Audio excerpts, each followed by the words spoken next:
সব সময় ঝাড়ু করতে সাহায্য নেয়।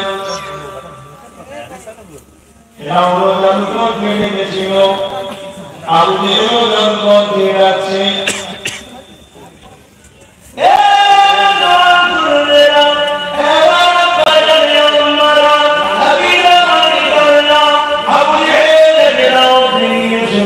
তাকে খাওয়া দাওয়া করে আমার নবী পাকের মোকাবেলায় নিয়ে লেগেছে। আমি আপনাকে বলতে লেগেছে আবুদের মোকাবেলা পরে করবো, আমি কিন্তু মুহাম্মদ রাসূলকে প্রশ্ন করবো। আমি আমাকে চলে এলো আবুদের সাথীদেরকে নিয়ে লোককে নিয়ে আমার রাসূলুল্লাহ দরবারে এসেছে। আমার নবী পাক ওই দিন একটা পাহাড়ে ঢালেতে নবী আমার হাঁটাহাঁটি করতেছিলেন।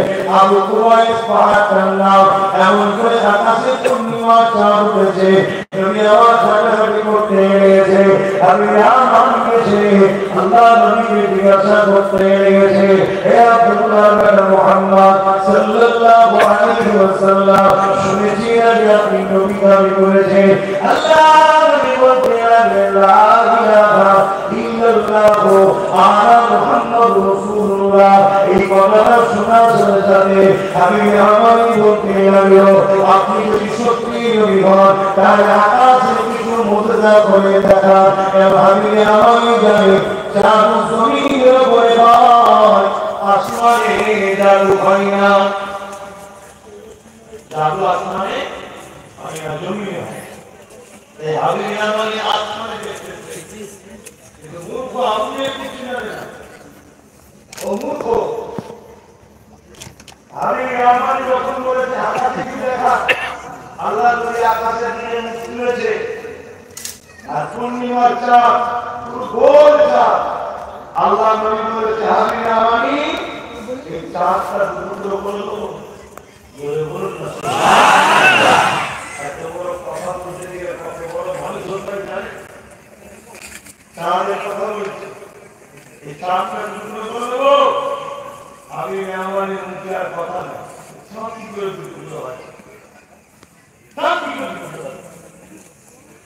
আমি আমানি জানে না, যার সঙ্গে কথা বলছি চাঁদটাও থাকবে না। ধরে বলুন শুধু আমরা নবীর গোলাম না, জানো শুধু আমরা নবীর জন্য ফিদা নয়, চাঁদও আমার নবীর জন্য ফিদা।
পৃথিবীর কোন শক্তি কেন জঙ্গলের পাহাড়টাকে থেকে সম্মান করবে?